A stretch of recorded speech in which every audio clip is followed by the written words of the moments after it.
संत जन्माला येतात जगाला मार्ग दाखवण्यासाठी, आणि त्यांचा देहाचा प्रवास संपला तरी त्यांचे विचार आणि अभंग युगानयुगे जिवंत राहतात. पण संत तुकाराम महाराजांच्या जीवनाचा शेवट नेमका कसा झाला? आकाशातून गरुड आला आणि संत तुकाराम महाराज सदेह वैकुंठाला गेले. ही कथा नेमकी काय सांगते? त्या दिवशी देहू नगरीत काय घडले होते? शिष्य आणि वारकरी काय पाहत होते? आणि तुकाराम महाराजांनी अखेरच्या क्षणी भक्तांना कोणता अमूल्य संदेश दिला? आज संत तुकाराम महाराज चरित्रकथेच्या या अंतिम आणि सर्वात भावपूर्ण भागात आपण वारकरी परंपरेतील श्रद्धेचा आदर राखत संत तुकाराम महाराजांचे वैकुंठ गमन, त्यांचा अमर वारसा आणि आजही प्रत्येक वारकऱ्याच्या हृदयात घुमणाऱ्या त्यांच्या अभंगांचा दिव्य प्रवास अनुभवणार आहोत. चला, विठ्ठल नामाचा गजर करत या अविस्मरणीय अंतिम अध्यायाला सुरुवात करूया. रामकृष्ण हरी. नमस्कार वारकरी बांधवांनो, विठ्ठल वाईजमध्ये तुमचं मनपूर्वक स्वागत. मागील भागात आपण संत तुकाराम महाराजांच्या जीवनातील अत्यंत भावस्पर्शी अध्याय अनुभवला. छत्रपती शिवाजी महाराजांना आशीर्वाद देऊन निरोप दिल्यानंतर तुकाराम महाराज पुन्हा पूर्वीप्रमाणेच विठ्ठल नामाच्या सेवेत रमून गेले. देहू नगरीत दररोज कीर्तने रंगू लागली. इंद्रायणी तीरावर टाळ मृदुंगाचा अखंड गजर घुमू लागला आणि तुकाराम महाराजांचे अभंग महाराष्ट्राच्या कानोकोपऱ्यात पोहोचू लागले. दूर दूरवरून हजारो वारकरी त्यांच्या दर्शनासाठी आणि कीर्तनासाठी देहूत येऊ लागले. पण जशी बाहेर त्यांची कीर्ती वाढत होती तसे त्यांच्या अंतकरणात वैराग्य अधिक दृढ होत गेले. ते वारंवार भक्ताला सांगत, हे देह नश्वर आहे, पण विठ्ठलाचे नाम अमर आहे. कोणाचाही द्वेष करू नका, सत्याने जगा आणि प्रत्येक क्षणी विठ्ठलाचे नाम घ्या. महाराजांना आता आपल्या पृथ्वीवरील कार्याची पूर्णता जवळ आल्याची जाणीव होऊ लागली होती. त्यांच्या प्रत्येक अभंगात, प्रत्येक कीर्तनात आणि प्रत्येक उपदेशात विठ्ठल भेटीची उत्कट ओढ स्पष्ट जाणवत होती. देहू नगरीला मात्र याची कल्पना नव्हती की लवकरच इतिहास, श्रद्धा आणि भक्ती यांचा संगम घडवणारा एक दिव्य प्रसंग घडणार आहे. देहू नगरी, इंद्रायणीच्या पवित्र तीरावर वसलेले ते छोटेसे गाव. पण त्या दिवसात ते केवळ एक गाव राहिले नाही, ते झाले होते भक्तीचे विद्यापीठ, नामसंकीर्तनाचे केंद्र आणि विठ्ठल प्रेमाने ओथंबलेले एक जिवंत तीर्थक्षेत्र. संत तुकाराम महाराजांचे अभंग आता महाराष्ट्राच्या प्रत्येक कोपऱ्यात पोचले होते. शेतात नांगर चालवणारा शेतकरी, बैलगाडी हाकणारा गाडीवान, दळण दळणारी स्त्री, वाटेने चालणारा वारकरी, सर्वांच्या ओठांवर एकच गजर होता, रामकृष्ण हरी, रामकृष्ण हरी. परंतु या भक्तीच्या महासागरातही तुकाराम महाराजांच्या अंतःकरणात एक विलक्षण शांतता उतरू लागली होती. जगातील प्रत्येक जबाबदारी, प्रत्येक दुःख, प्रत्येक संघर्ष आता मागे पडला होता.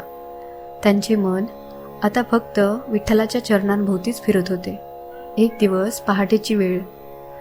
पूर्व दिशेला सूर्याची पहिली किरणे उमटत होती. इंद्रायणीचे पाणी सोन्यासारखे चमकत होते.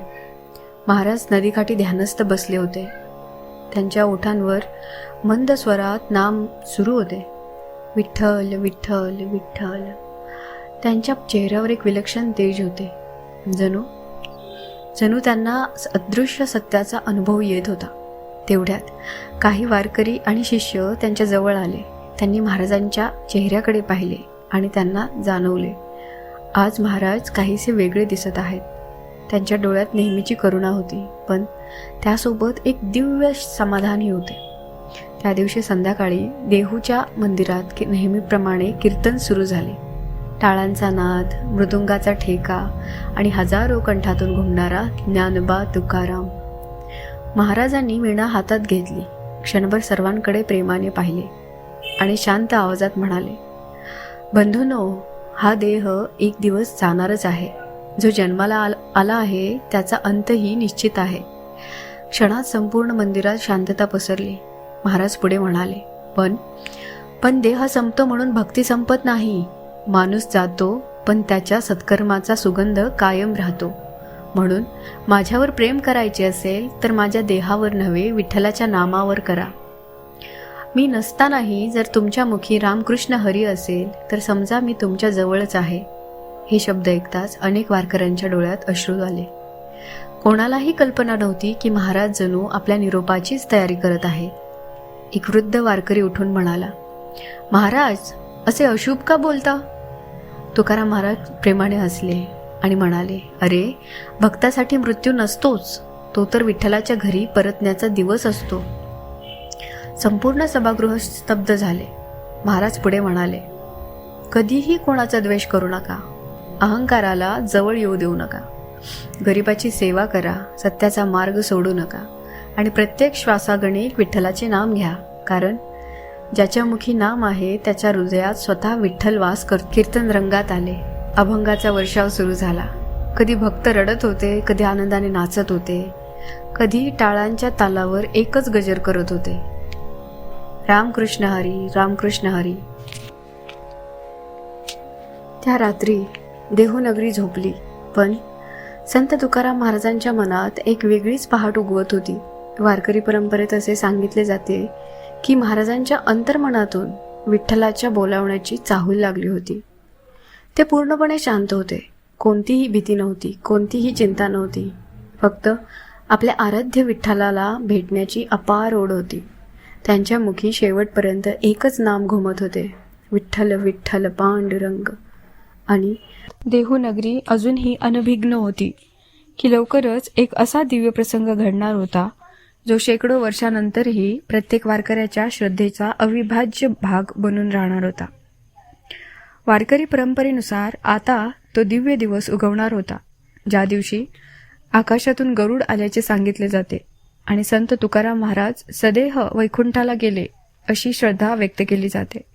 तो प्रसंग नेमका कसा घडला, शिष्यांनी काय पाहिले आणि आजही लाखो वारकरी हा दिवस इतक्या भक्तिभावाने का स्मरतात, या चरित्रकथेच्या अंतिम अध्यायात आपण आता त्या दिव्य प्रसंगाचा अनुभव घेऊया. तो दिवस फाल्गुन वद्य द्वितीया, वारकरी परंपरेनुसार देहूनगरीच्या इतिहासातील सर्वात पवित्र दिवस. सकाळपासूनच देहूच्या वातावरणात एक वेगळीच प्रसन्नता होती. इंद्रायणीच्या लाटा नेहमीप्रमाणे वाहत होत्या. पक्ष्यांचा किलबिलाट सुरू होता. पण संत तुकाराम महाराजांच्या मुखावर त्या दिवशी एक अद्भुत तेज होते. त्यांच्या डोळ्यात अपार समाधान होते. जणू ज्याची अनेक वर्ष प्रतीक्षा होती तो क्षण आता अगदी जवळ आला होता.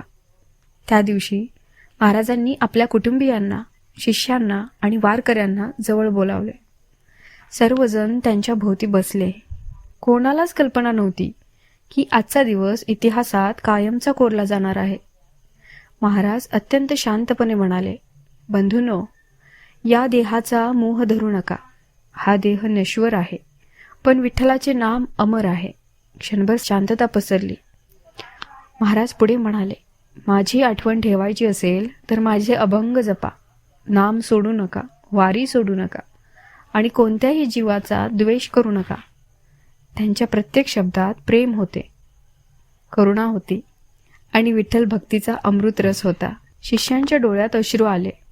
कोणी त्यांच्या चरणावर मस्तक ठेवले, कोणी हात जोडून उभे राहिले, तर काही जण रडू लागले. महाराज मात्र शांत होते. त्यांनी वीणा हातात घेतली. टाळांचा नाद सुरू झाला आणि त्यांनी आपल्या अभंगांचा गजर सुरू केला. राम कृष्ण हरी, राम कृष्ण हरी. संपूर्ण देहूनगरी त्या नाम गजरात तल्लीन झाली. कीर्तन आता रंगात आले असताना अचानक आकाशात विलक्षण तेज पसरू लागले. भक्त आश्चर्याने वर पाहू लागले. तेज अधिकाधिक वाढत गेले. अनेक वारकरी सांगतात, जणू दिव्य प्रकाश पृथ्वीवर उतरला होता. त्या दिव्य प्रकाशातून गरुड प्रकट झाला. हा प्रसंग श्रद्धेनं सांगितला जातो. इतिहासकार या घटनेविषयी वेगवेगळी मते मांडतात, परंतु वारकरी संप्रदायात ही घटना संत तुकाराम महाराजांच्या परमभक्तीचे सर्वोच्च प्रतीक आहे. महाराजांनी सर्व भक्तांकडे प्रेमाने पाहिले, दोन्ही हात जोडले आणि शेवटचे शब्द उच्चारले, राम कृष्ण हरे, राम कृष्ण हरे. त्यानंतर संत तुकाराम महाराज त्या दिव्य गरुडावर आरूढ झाले आणि सदेह वैकुंठाला प्रस्थान केले. भक्त स्तब्ध झाले. काहींना अश्रू अनावर झाले. काही जण आनंदाने ज्ञानबा तुकारामचा गजर करू लागले, कारण त्यांच्यासाठी हा विरह नव्हता, हा एका महान संताचा आपल्या आराध्य दैवत विठ्ठलाशी झालेला दिव्य मिलाफ होता. वारकरी परंपरेत असे सांगितले जाते, महाराजांचा देह पृथ्वीवर सापडला नाही, म्हणूनच आजही लाखो वारकरी श्रद्धेनं मानतात की संत तुकाराम महाराज सदेह वैकुंठाला गेले. इतिहास मात्र या घटनेबाबत निश्चित पुरावा देत नाही. काही इतिहासकार याकडे आध्यात्मिक परंपरा म्हणून पाहतात, तर काही जण याला भक्ताच्या श्रद्धेचे प्रतीक मानतात. परंतु इतिहास काहीही सांगो, एक गोष्ट निर्विवाद सत्य आहे, संत तुकाराम महाराजांचे अभंग आजही जिवंत आहेत, त्यांचे विचार आजही जिवंत आहेत. त्यांची शिकवण, करुणा आणि नम्रता आणि विठ्ठलावरील त्यांचे अखंड प्रेम आजही प्रत्येक वारकऱ्याच्या हृदयात धडकत आहे. दरवर्षी लाखो वारकरी देहूत येतात, त्यांच्या पुण्यतिथीला त्यांच्या अभंगाचा गजर करतात आणि भावपूर्ण अंतःकरणाने म्हणतात, देह गेला असेल पण तुकाराम महाराज आजही प्रत्येक विठ्ठल भक्ताच्या श्वासात जिवंत आहेत. कारण संत कधीच जात नाहीत, ते आपल्या विचारात, अभंगात आणि भक्तांच्या हृदयात सदैव जिवंत राहतात. राम कृष्ण हरी.